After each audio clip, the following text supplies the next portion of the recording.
দুটি মৃতদেহ অপেক্ষায় ছিল। মৃতদেহর আগে হয়েছে, দুটো ভিআইপিরা ছিল, সেই জন্য ভিআইপিদের জন্য দুটো বডির আগে কনভিন্স করে তাদের রাজি হয়েছিল। তো দুটো বডি ভিআইপি কে? আগে প্রাক্তন নির্মল ঘোষ ছিলেন, তারপরে প্রাক্তন চেয়ারম্যান ছিলেন। নির্মল ঘোষের রিকোয়েস্টেই এবং ওনারা থাকলে ওনারা তো একটা ভিআইপি আওতায় পড়েই, সেই কারণের জন্যই। অন্যান্য দেহগুলো অপেক্ষা করছিল। হ্যাঁ, কতগুলো?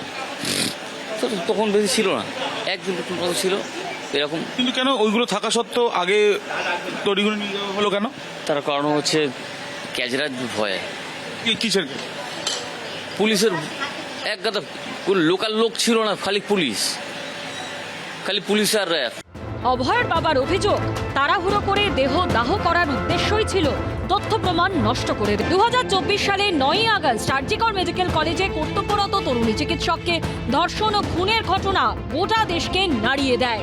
অভয়ের পরিবার প্রথম থেকেই অভিযোগ তোলে, ময়নাতদন্তের পর পানিহাটি শ্মশানে নিয়ে গিয়ে তড়িঘড়ি তাদের মেয়ের শেষকৃত্য সেরে ফেলা হয়। ঘটনার দিন অভয়ের মৃতদেহ তাড়াহুড়ো করে দাহ করার ক্ষেত্রে অভিযুক্ত 3 জনের কি ভূমিকা ছিল তা বিস্তারিতভাবে পুলিশকে লিখিত জানিয়েছেন অভয়ের বাবা। ঘটনার দিন সন্ধে 7টা নাগাদ পানিহাটিতে তাদের বাড়ির সামনে অভয়ের মৃতদেহ এসে পৌঁছয়। তার বাবার অভিযোগ, সেই সময় তৎকালীন তৃণমূল বিধায়ক নির্মল ঘোষ, 17 নম্বর ওয়ার্ডের তৎকালীন তৃণমূল কাউন্সিলর সোমনাথ দে এবং প্রাক্তন কাউন্সিলর সঞ্জীব মুখোপাধ্যায় জোর করে তাদের বাড়িতে ঢুকে পড়েন এবং মৃতদেহ দ্রুত শ্মশানে নিয়ে গিয়ে দাহ করার জন্য হুমকি দেয়। অভিযোগ, সামাজিক আচার পালনের আগেই তাদের ইচ্ছার বিরুদ্ধে গিয়ে জোর করে মৃতদেহ পানিহাটি শ্মশানে নিয়ে যাওয়া হয়।